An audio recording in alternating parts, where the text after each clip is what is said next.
Bonjour à tous. Alors aujourd'hui, nous ferons la revue des marchés immobiliers français au quatrième trimestre 2024 avec quelques prospectives pour 2025. Lors de la précédente vidéo sur le troisième trimestre 2024, le constat était un ralentissement dans la baisse et un début de stagnation. Alors pour le quatrième trimestre 2024, commençons par le constat du marché actuel. Donc au quatrième trimestre, nous avons un chômage de 7,3%, une croissance qui est désormais une légère récession. Alors, il faut attendre le prochain trimestre que le taux de croissance soit négatif pour confirmer que nous sommes bien dans récession, avec une inflation actuelle de 0,8%, donc inférieure à 1%. Le chômage actuellement s'établit à 7,3%. Comparé au trimestre précédent, il semblerait qu'il y ait une sorte de consolidation dans les chiffres du chômage. Et pour le quatrième trimestre de 2024, c'est beaucoup plus marqué que lors du deuxième trimestre, où là, cette fois, il n'y a aucune création d'emplois salariés. Il y a véritablement une destruction nette. Malheureusement, si la récession se matérialise bien au cours de l'année 2025, la destruction d'emplois va augmenter grandement, ainsi que le taux de chômage. Quant au nombre de créations de nouvelles entreprises, à la suite du rebond de 2021 où il y a eu la fin des confinements et des mesures anti-Covid, cela a permis un renouveau, un relancement de l'activité économique avec beaucoup de création d'entreprises. Et actuellement, ça se stabilise, ça stagne autour des 280 000 créations d'entreprises. Si la récession arrive au cours de l'année 2025, le nombre de créations d'entreprises risque de chuter grandement lui aussi. Quant aux défaillances d'entreprises ou secteurs d'activité sur le territoire français, au quatrième trimestre 2024, nous nous retrouvons à des niveaux comparables à ceux des précédentes récessions et crises économiques que la France a connues, savoir celle de 93, de 2008 et de 2014 avec la crise de l'euro qui a démarré en 2011. Heureusement, au global, il y a encore plus de création d'entreprises et de destruction, mais un tel niveau de défaillance d'entreprises sur 2 années consécutives, malgré le fait qu'il y ait plus d'entreprises qui soient créées que d'entreprises qui fassent faillite, nous sommes quand même à des niveaux depuis presque un an, quand même comparables à des niveaux de crise économique que la France a connus précédemment. Et c'est là aussi un autre indicateur qui peut laisser penser à ce qu'une récession finisse par arriver et mettre à mal évidemment le pays. Et par extension, contaminer le marché de l'immobilier. J'apporterai quand même une petite nuance là-dedans, c'est que entre les entreprises qui ferment et les entreprises qui ouvrent, donc déjà dans celles qui ouvrent, 80 fermeront, enfin, feront faillite dans les 5 ans. Mais aussi, ces jeunes entreprises sont majoritairement des entreprises avec de type auto-entrepreneur. Ce sont des entreprises avec peu de salariés. Et malheureusement, celles qui ferment sont celles qui ont le plus de salariés, comparées à celles qui ouvrent. Et c'est ce que l'on a pu constater sur le graphique des emplois salariés, où on observe une destruction d'emplois, que l'on peut relier au fait qu'il y ait des entreprises qui ont malheureusement fermé. Dans le meilleur des cas, ce sont simplement des entreprises qui ont recentré leur activité et dû licencier une partie de leur effectif pour maintenir leur seuil de rentabilité, sinon c'est la faillite. Ou bien seulement une délocalisation avec une fermeture complète de tous les centres de production qui sont basés en France. Et donc, côté immobilier, dans le secteur immobilier, il y a aussi beaucoup d'entreprises qui font faillite. Alors, dans l'eau, il y a énormément d'agences immobilières, mais pas seulement. Il y a aussi quand même pas mal de promoteurs immobiliers. Et là, c'est bien plus flagrant. Nous nous retrouvons dans des niveaux de défaillance dans l'activité immobilière comparables à celles de 93 et 2008. Ils sont là aussi des années de point de départ d'une crise dans le secteur immobilier. Donc, il faut savoir que de 93 à 97, le marché parisien a perdu 40% de sa valeur. Et puis 2008, ça, je suppose que tout le monde connaît l'histoire et les conséquences. Maintenant, l'indice des loyers est toujours en légère augmentation, augmentation somme toute assez stable par rapport aux années précédentes. Quant à l'indice des prix des logements, celui-ci semble ralentir dans sa baisse, et donc probablement commencer à se reprendre. Donc avec les chiffres de l'INSEE, nous sommes toujours au T3 2024 et là aussi, il semblerait qu'il y ait un début de rebond. Malheureusement, sur le nombre de transactions, nous n'avons pas encore des chiffres actualisés pour le T4 2024. Au regard de l'indice des prix immobiliers que l'on a vu précédemment, Au T3 2024, le marché semblait se stabiliser. Également, en volume de transactions cumulées, ça se stabilise, les baisses ralentissent également. Avec les estimations des prix de l'immobilier de meilleurs agents, d'un rapide coup d'œil, on peut voir et comprendre que au 1er février 2025, l'ensemble des marchés immobiliers semble se stabiliser. Certains continuent de baisser, d'autres montent. Dans l'ensemble, le marché immobilier résidentiel semble se stabiliser. Et cela se retranscrit d'ailleurs bien mieux au travers de l'indice des prix, calculé par meilleurs agents. L'ensemble de ces indices sont, si ce n'est dans le vert, au moins neutres. Donc, avec l'indice des notaires, qui est lui quand même plus fiable, sur un an, il constate une baisse, mais qui reste quand même plus faible. Cela rejoint un peu ce que l'on constatait auparavant, c'est qu'il semblerait qu'au quatrième trimestre de 2024, la baisse ralentisse toujours, et il semblerait que le marché immobilier tende vers un point de stagnation. Un point de stagnation qui, au vu des indicateurs économiques, et là pour le coup ce sont quand même de gros proxys que j'ai pris, il y a quand même un risque de récession économique, et en cas de récession économique, dans le marché français, les prix de l'immobilier baissent. À voir si la récession arrivera bel et bien. Auquel cas, les prix du marché immobilier risquent encore une fois de poursuivre une baisse et que le marché observe une nouvelle accélération de baisse. En Île-de-France, le nombre de transactions baisse toujours et ralentit au quatrième trimestre 2024. Le nombre de transactions immobilières s'élève à un peu moins de 75 000 transactions. Et donc on constate que le ralentissement et le début d'une stagnation se poursuit au cours du quatrième trimestre 2024. Et d'ailleurs, il n'y a pas que les transactions qui ralentissent, il y a également les prix au mètre carré qui commencent eux aussi à se stabiliser. Quant aux maisons, un autre phénomène. Le nombre de transactions semble véritablement se stabiliser. C'est à peu près le même chiffre, il est même légèrement supérieur comparé aux appartements. Cependant, les transactions immobilières dans les maisons semblent partir vers de nouveaux prix plus bas, vers une nouvelle baisse, après un rebond. Maintenant que nous avons vu où en était le marché résidentiel français, nous allons voir comment se positionnent les investisseurs professionnels et voir également comment se comportent les autres marchés immobiliers français. Donc, au niveau européen, près des trois quarts des investisseurs européens estiment que le marché immobilier européen dans son ensemble reprendra une course à la hausse à partir de l'année 2025, majoritairement vers la fin 2025. Tandis que les investisseurs français sont plus pessimistes et s'attendent seulement à une reprise du marché au début de l'année 2026, avec une certaine partie qui s'attendent, comme les Européens, à une reprise à la fin 2025. Les trois quarts des investisseurs européens envisagent d'investir beaucoup plus par rapport à l'année 2023, par rapport à l'année 2024, en 2025. De même pour les investisseurs français, sauf qu'ils sont moins enthousiastes que les investisseurs à l'échelle européenne. Et donc là, étant donné qu'en France, on est beaucoup plus pessimiste, il semblerait qu'une récession semble s'installer. Pour un investisseur français, il vaudrait mieux qu'il aille investir dans des pays européens, autres que la France. Quant aux éléments qui font un peu peur aux investisseurs, ce qui leur fait peur surtout au niveau de la France, c'est en premier lieu le contexte politique incertain, où ils sont presque 60% à tomber, c'est très problématique. Quant au niveau européen, c'est le problème autour de l'Ukraine qui vont les rendre plus craintifs sur l'investissement.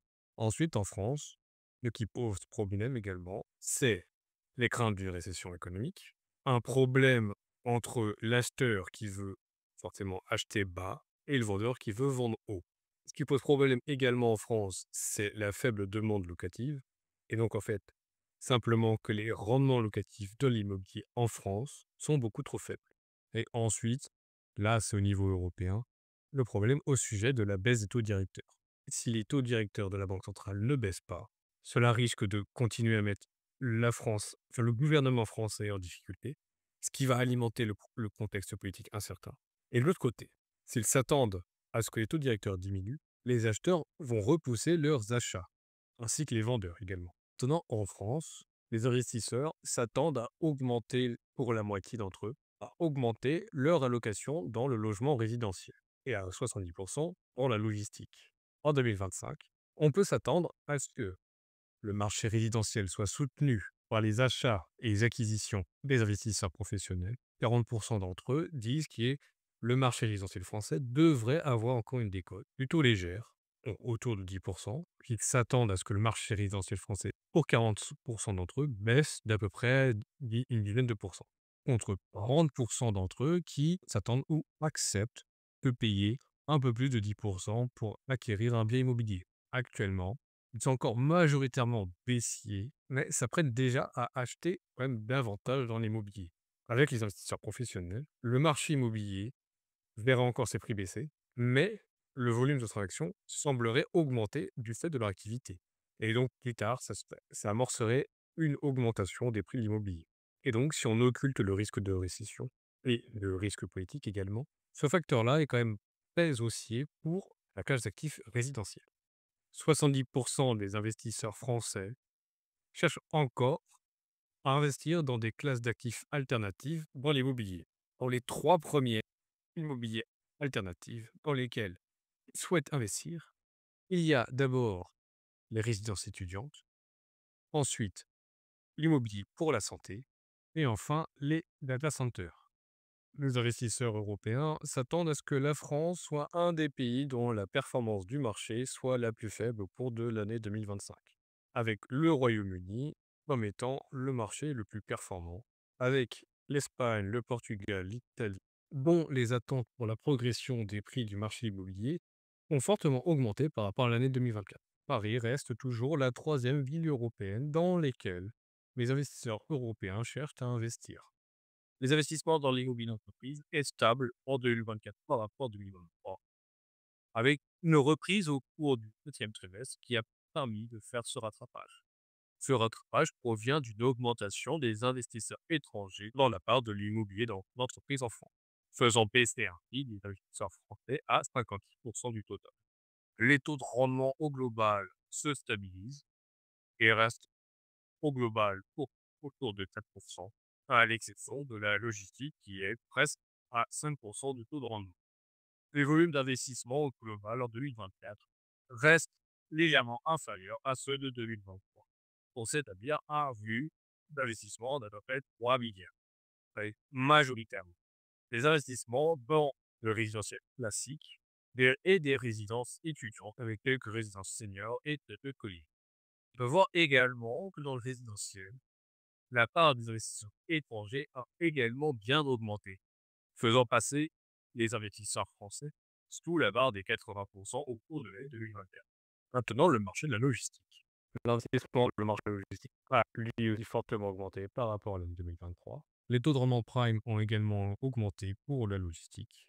Sur ce graphique, on peut voir que à la fois les investissements dans la logistique ont fortement augmenté, ainsi que leur part totale dans l'investissement commercial. Malgré tout, le nombre de transactions est en baisse par rapport à l'année 2023. L'offre future est, elle, en forte augmentation par rapport aux années précédentes. Et la plupart des sites et des régions dans lesquelles le marché de la logistique est implanté, les taux de rendement ont pour la plupart augmenté. Mais en cette fin d'année 2024, une petite nouveauté est apparue dans les investisseurs dans la logistique.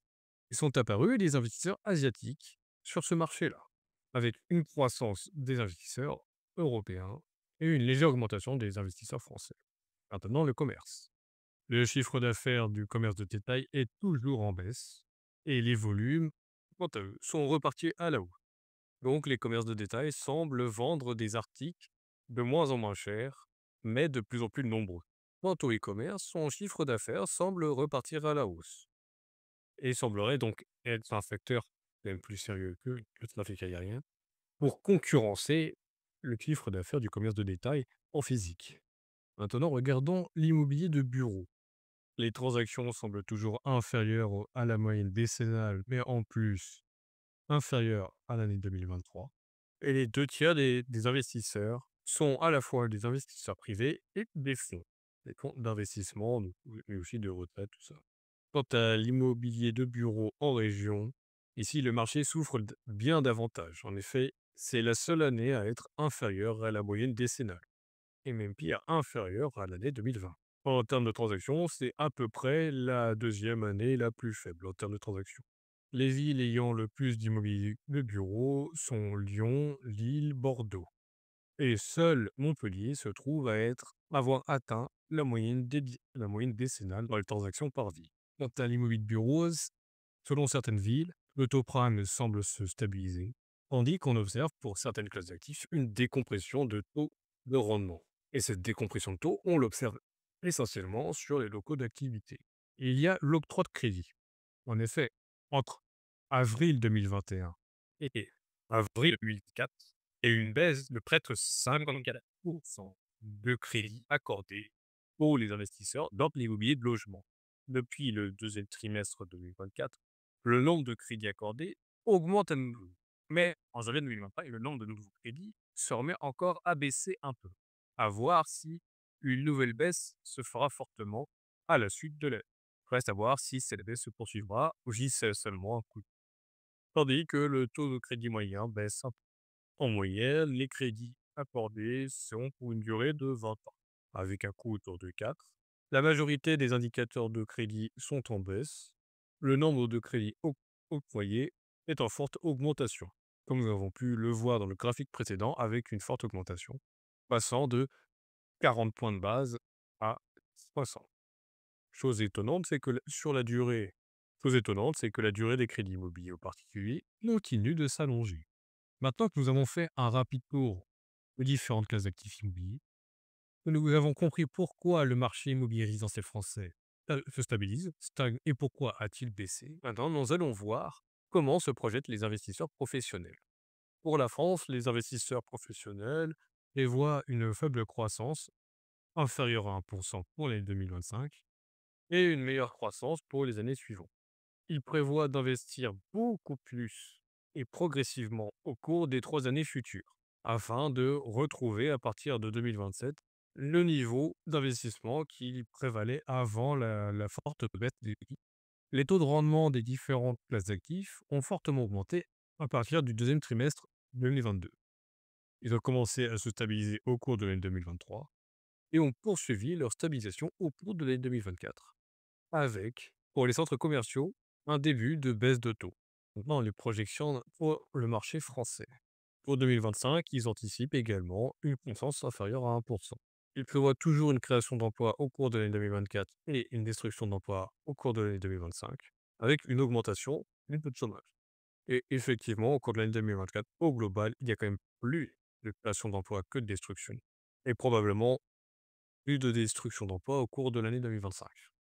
Il prévoit un niveau à peine supérieur d'investissement dans l'immobilier français par rapport à l'année 2023. Tandis que pour les investissements dans l'immobilier de bureau, il prévoit à peu près le même niveau d'investissement qu'en 2024. Il prévoit également une augmentation toujours croissante de la demande pour l'immobilier de bureau. Il prévoit également toujours une offre importante d'immobilier de bureau et une offre toujours en croissance pour les années à venir. Il prévoit un début de baisse des taux de vente en logistique. Il prévoit un faible nombre d'ouvertures de boutiques en 2025. Et s'il y a une récession, il y aura très probablement une absence d'ouverture de boutiques. Pour la fin 2024, au global, il prévoit toujours une baisse dans les investissements en bloc de logements résidentiels. Pour conclure, les marchés immobiliers français sont tous encore très divers et la plupart se voient soit stagner, soit toujours en baisse. Les investisseurs, d'ailleurs, prévoient toujours d'acheter avec une décote pour le marché résidentiel. Les transactions semblent commencer à se stabiliser. Le nombre de crédits octroyés est reparti à la hausse au cours de l'année 2024. Les prix de l'immobilier au cours de l'année 2024 semblent s'être un petit peu stabilisés. Le prix des logements résidentiels français semble continuer à ralentir dans leur baisse et à se stabiliser. Les facteurs haussiers continuent de s'accumuler, mais le nombre de facteurs baissiers continue d'être toujours important et d'être quand même très présent, surtout avec l'instabilité politique, les risques de récession. Les investisseurs, quant à eux, semblent plus optimistes pour la fin 2025. Donc, au cours de l'année 2025, il se peut qu'il y ait une récession, tout comme il se peut qu'il y ait une reprise du marché immobilier. Cependant, je pense que les risques récessionnaires sont encore plus importants et vont encore dominer pour l'année 2025. Et concernant l'année 2025, je serais plus pessimiste sur le marché immobilier français que les investisseurs professionnels. Je pense plutôt que 2025 sera une année de stabilisation, voire de baisse, mais je ne pense pas qu'il y ait encore une reprise du marché.